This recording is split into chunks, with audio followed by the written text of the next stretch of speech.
نحمده ونصلي ونسلم على رسوله الكريم أما بعد فأعوذ بالله من الشيطان الرجيم بسم الله الرحمن الرحيم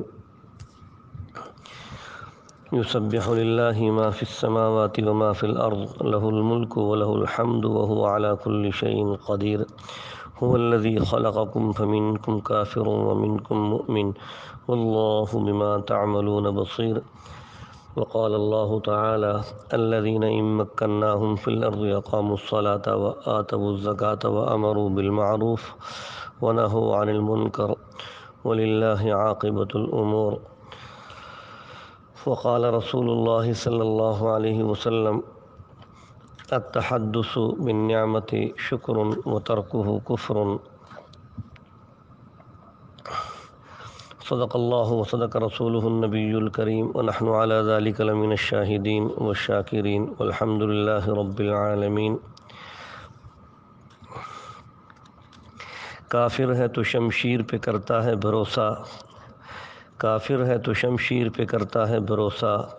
مومن ہے تو بے تیغ بھی لڑتا ہے سپاہی۔ اللہ رب العزت کی ذات نے 1947 14 اگست 1947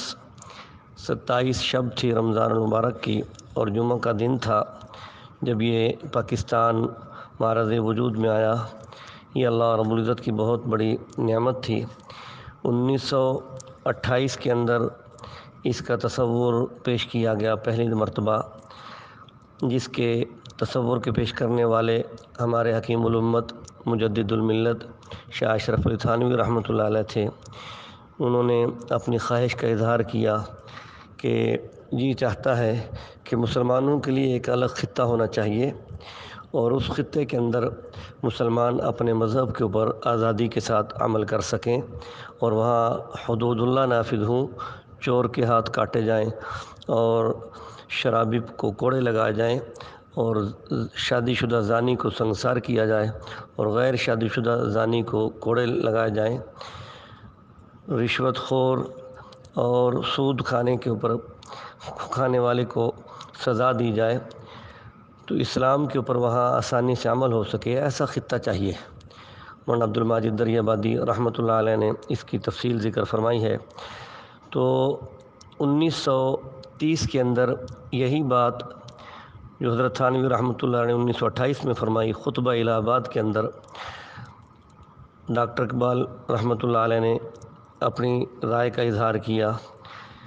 اور اسی رائے کو آگے پھر وجود مل گیا، اور ہندوستان کے اندر اللہ رب العزت کی ذات نے اس سلسلے کو آہستہ آہستہ دوسرا اس کو پروان چڑھایا، اور پاکستان بننے کے لیے وہ صورتحال تبدیل ہوتی چلی گئی، اور دو بڑی جماعتیں بن گئیں، ایک کانگریس کے نام کے حوالے سے اور دوسری مسلم لیگ کے حوالے سے۔ اور مولانا مفتی محمد رفیع عثمانی صاحب دامت برکاتہم فرمایا کرتے ہیں کہ میں اس وقت 12 سال کا تھا جب پاکستان بنا، اور میں دیوبند کے اندر شعبہ حفظ میں پڑھا کرتا تھا، تو وہاں پر ایک بچہ مسلم لیگ جماعت ہم نے بنائی، جس کی شرکاء اور ارکان تقریباً 600 بچوں پر مشتمل تھی۔ ہم ہر جمعہ پڑھنے کے بعد وہاں سے جلوس نکالا کرتے، اور اس کا عنوان یہی ہوتا تھا کہ لے کے رہیں گے پاکستان، بٹ کے رہے گا ہندوستان، سر کٹائیں گے پاکستان بنائیں گے، سینے پہ گولی کھائیں گے پاکستان بنائیں گے۔ پاکستان کا مطلب کیا؟ لا الہ الا اللہ محمد الرسول اللہ، یہ نعرے بچے لگایا کرتے تھے، اور دیوبند سے یہ بچے نکل کر باہر یہ پورا ایک جلوس ہوتا تھا ان کا بڑا۔ تو شروع سے ہی اکابر علماء دیوبند انہوں نے اس پاکستان کے بنانے کے لیے محنت کی، اور کانگریس کے جو بچے ہوتے تھے وہ اپنا جلوس نکالتے تھے، ہندو مسلم بھائی بھائی، ہم ان کے جواب میں کہتے تھے کہ مسلم مسلم بھائی بھائی۔ تو وہ کہتے ہندوستان کو بٹنے نہیں دیں گے۔ ادھر معاملہ یہ تھا کہ ہندوستان بٹ کے رہے گا، ہندوستان بن کے رہے گا پاکستان، لے کے رہیں گے پاکستان۔ تو اللہ رب العزت کی ذات نے اس کو آہستہ آہستہ پروان چڑھایا، اور ایک وہ وقت آیا جس وقت محمد علی جناح اس نے قیادت سنبھالی اور کانگریس کے مقابلے میں مسلم لیگ کو کافی حد تک کامیابی ہوئی، لیکن پوری کامیابی حاصل کرنے کے لیے محمد علی جناح کو علماء کے تعاون کی ضرورت پڑی۔ تو اس وقت حضرت حکیم الامت اشرف علی تھانوی رحمۃ اللہ علیہ کی خدمت میں محمد علی جناح گئے اور ان سے تعاون کی درخواست کی، تو حضرت نے فرمایا کہ ضرور کریں گے۔ تو اس کے بعد 2 یا 3 دفعہ علماء کرام کا وفد بھیجا، اور آخری وفد جو بھیجا اس کے اندر 5 علماء کرام کی تشکیل کی، جس میں علامہ شبیر احمد عثمانی، علامہ ظفر احمد عثمانی، حضرت مفتی محمد حسن صاحب رحمۃ اللہ علیہ بانی جامعہ اشرفیہ لاہور، حضرت مفتی اعظم پاکستان مفتی محمد شفیع صاحب بانی دارالعلوم کراچی، اور مولوی شبیر علی حضرت تھانوی رحمۃ اللہ علیہ کے خانقاہ کے خاص خادم۔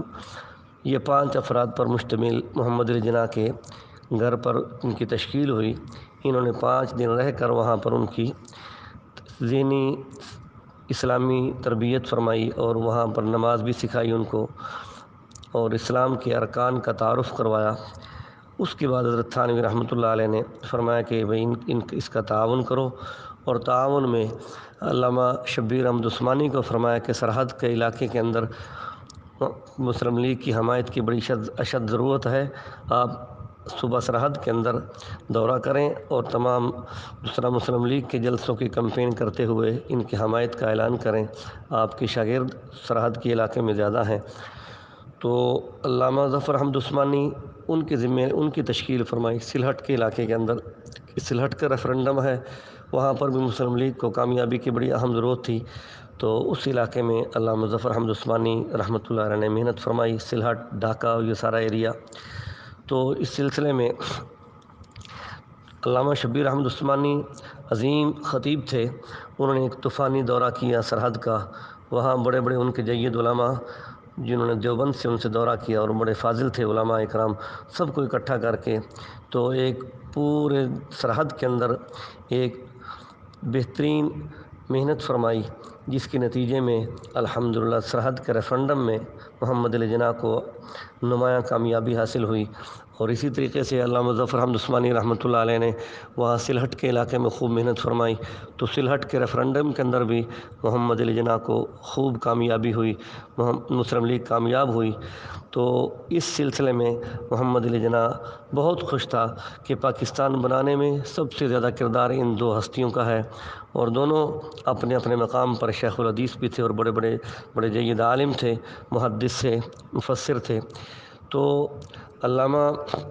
ظفر احمد عثمانی، علامہ شبیر احمد عثمانی، یہ دونوں حضرت تھانوی رحمۃ اللہ علیہ کے خاص متوسلین میں سے ہیں اور متعلقین میں سے ہیں، اور ان کی تربیت یافتہ تھے۔ تو حضرت تھانوی رحمۃ اللہ علیہ کے نسبت سے ہی انہوں نے محمد علی جناح کا ساتھ دیا۔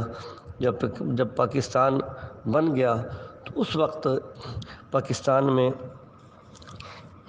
محمد علی جناح کی ملاقات کے لیے ایک مہاراجہ محمود آباد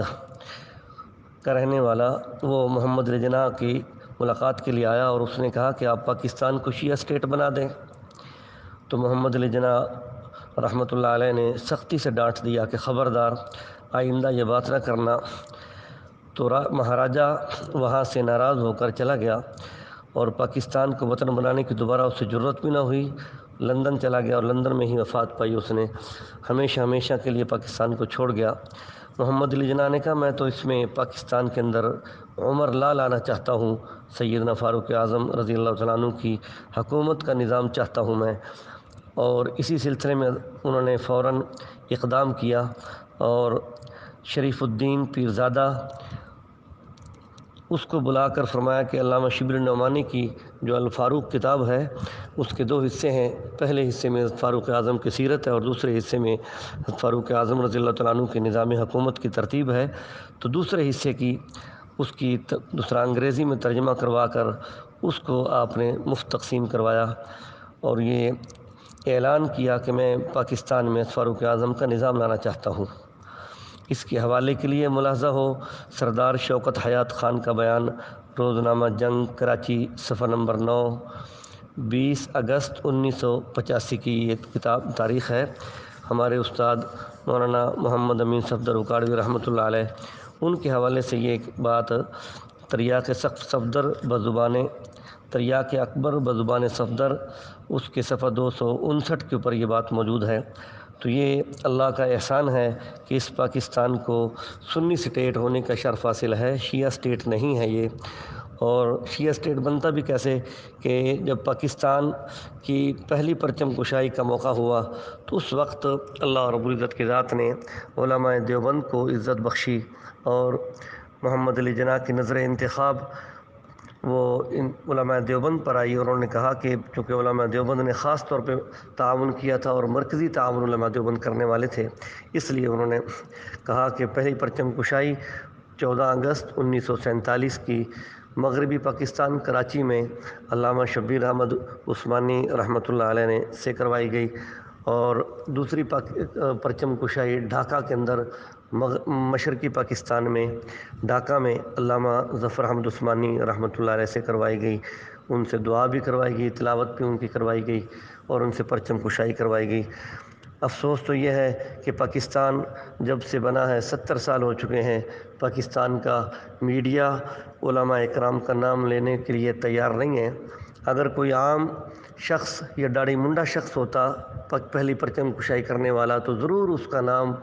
برسر عام اس کو مشہور کیا جاتا اور اس کو میڈیا پر اس کو ظاہر کیا جاتا، لیکن چونکہ کہ عالم دین تھے، حافظ تھے، قاری تھے، اور مدرسے کے وہ تربیت یافتہ وہ لوگ تھے، اور انہوں نے پاکستان بنانے میں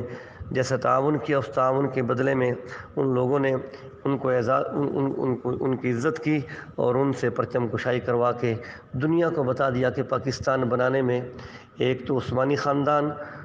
بنو امیہ کے حوالے سے کہ بنو امیہ کو لوگ گالیاں دیتے ہیں تو پاکستان چھوڑ کر چلے جائیں، گالیاں دینے کا شوق ہے۔ کوئی قبیلہ یہ ذہن میں رکھیں، من حیث القبیلہ وہ برا نہیں ہے، قبیلے کے افراد برے ہوتے ہیں، چند افراد اس میں ہوں، تو بنو امیہ میں اللہ رب العزت نے بڑے بڑے اہم حضرات پیدا فرمائے، اور ہمارے نبی محمد مصطفیٰ صلی اللہ علیہ وسلم کے بہت سے صحابہ بنو امیہ میں سے ہیں، خاص طور پہ سیدنا عثمان غنی رضی اللہ تعالیٰ عنہ بنو امیہ میں سے ہیں، جنہیں اللہ کے نبی نے اپنی 2 محبوب بیٹیاں جن کی نکاح میں دیں، اور تیسری بڑی بیٹی سیدہ زینب وہ بھی بنو امیہ میں دی، ابو العاص بن ربیع کے نکاح میں دی۔ بنو ہاشم کو اللہ کے نبی نے ایک بیٹی دی۔ تو اس سے بھی اندازہ لگتا ہے کہ آپ نے بنو امیہ کو بڑی عزتیں بخشی ہیں۔ بنو امیہ کو گالیاں دینے والے کو شرم آنی چاہیے کہ بنو امیہ کی وجہ سے پاکستان نہیں، یہ تو اب بنا ہے، اسلام کو غلبہ جو ہوا اور اسلام کی جو اشاعت ہوئی ہے زیادہ، وہ بنو امیہ کے دور میں ہوئی ہے۔ حضرت عثمان غنی رضی اللہ تعالیٰ عنہ نے حضرت فاروق اعظم کے زمانہ خلافت کے مکمل ہونے پر 22 لاکھ مربع میل سے لے کر 44 لاکھ مربع میل تک جو اضافہ ہوا اور اشاعت اسلام ہوئی، یہ حضرت عثمان غنی رضی اللہ تعالیٰ عنہ کے دور خلافت کا کارنامہ ہے۔ اور اس کے بعد 44 لاکھ مربع میل سے لے کر 64 لاکھ 65 ہزار مربع میل تک سیدنا معاویہ رضی اللہ تعالیٰ عنہ کا کارنامہ ہے، وہ بھی بنو امیہ میں سے ہیں۔ تو 22 لاکھ سے لے کر 64 لاکھ 65 ہزار مربع میل تک یہ خدمات اسلام کے اندر بنو امیہ کی ہیں۔ ایک یزید کی وجہ سے بنو امیہ کو گالیاں دینا یہ عقل اور دانائی نہیں ہے، شرم آنی چاہیے اس معاملے میں۔ ان حضرات کی قدر فرمائیں، اور اس اسلام کی عزت اور حرمت کے معاملے میں اس قبیلے کو بھی کبھی حیا کریں جس قبیلے کے اندر ایسی عظیم ہستیاں پیدا ہوئی ہیں۔ دنیا میں دنیا داروں کو بڑا فخر ہے کہ جس سکندر اعظم فاتح دنیا، اس نے آدھی دنیا پر حکومت کی۔ اللہ رب العزت نے حضرت معاویہ رضی اللہ تعالیٰ عنہ کی حکومت کے ساتھ اس کا بھی زور توڑا اور اس کا ریکارڈ توڑوایا کہ 1 کروڑ 20 لاکھ دنیا کا رقبہ تھا، تو اس کا نصف رقبے پر آدھی دنیا پر 60 لاکھ مربع میل پر اس کی حکومت تھی۔ تو حضرت معاویہ رضی اللہ تعالیٰ عنہ نے اس سے بھی آگے حکومت فرمائی، 64 لاکھ 65 ہزار مربع میل پر آدھی دنیا سے زیادہ پر حکمرانی فرمائی ہے۔ تو اس لیے پاکستان کے اندر بھی یہ دونوں عثمان غنی کے خاندان سے ہیں، تو بنو امیہ کے خاندان سے اللہ رب العزت نے اس پاکستان کو شرف بخشا ہے، اس لیے اس کا بھی حیا کرنا چاہیے، اور اس کے اوپر بھی دین کے حوالے سے اس کو اللہ نے اعزاز بخشا اس ملک کو۔ تو یہاں 3 چیزیں سامنے رکھیں۔ ایک تو ہم نے یہ ذہن میں رکھنا ہے کہ شکر نعمت، یہ پاکستان کا وجود اللہ رب العزت کی بہت بڑی نعمت ہے، اس حوالے سے اللہ رب العزت کی ذات کا شکر ادا کیا جائے۔ حضرت نبی کریم صلی اللہ علیہ وسلم نے فرمایا کہ التحدث بالنعمت شکر و ترکہ کفر، کہ نعمت کو زبان سے بیان کرنا بھی یہ شکر کی ایک صورت ہے، اور بیان نہ کرنا یہ ناشکری ہے۔ اور قرآن پاک میں ہے اعملوا آل داؤد شکرا، کہ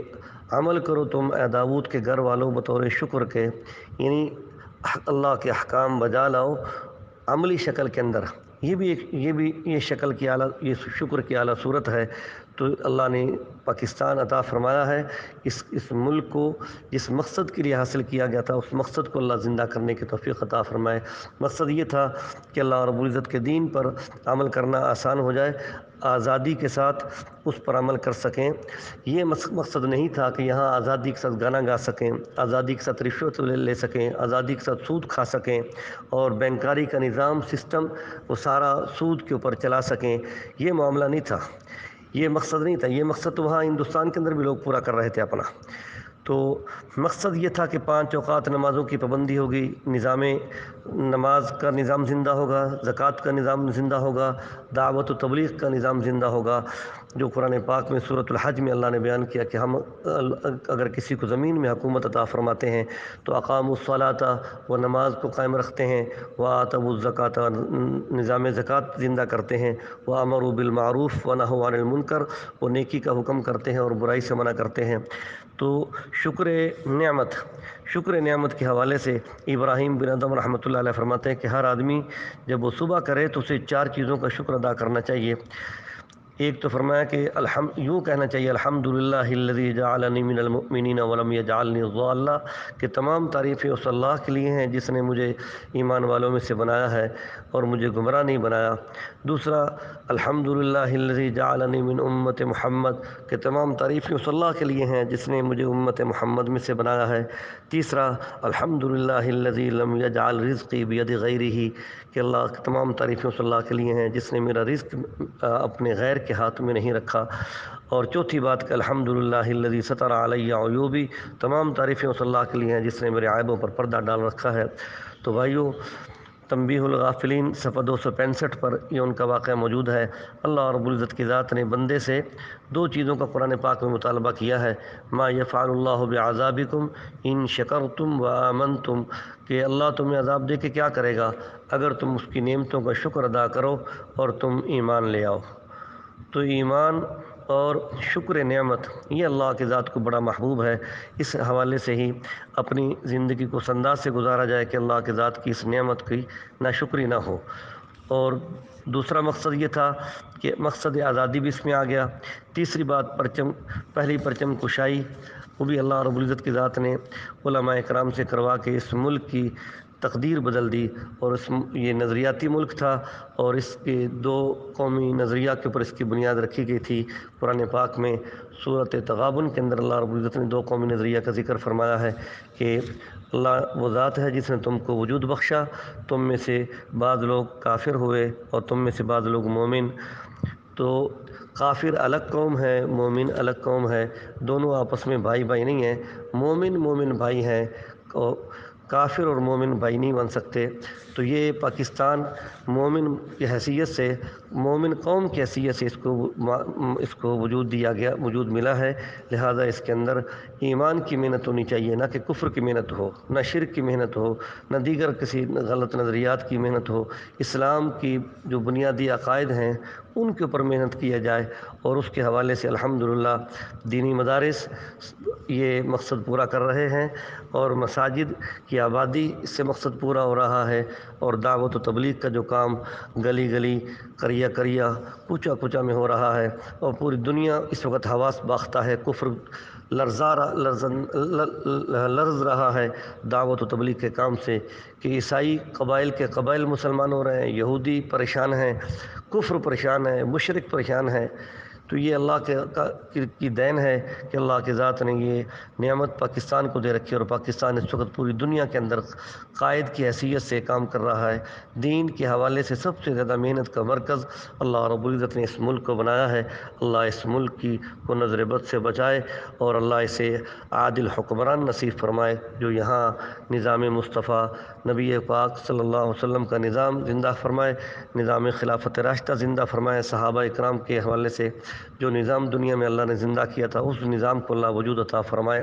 اور دشمنان صحابہ کو اللہ توبہ کی توفیق عطا فرمائے۔ اگر توبہ کی توفیق نصیب نہیں تو اللہ ان کو چن چن کے ان سے بدلے لے۔ اللہ رب العزت کی ذات دین کی بھی حفاظت کرے اور دین والوں کی بھی حفاظت فرمائے۔ السلام علیکم ورحمۃ اللہ وبرکاتہ۔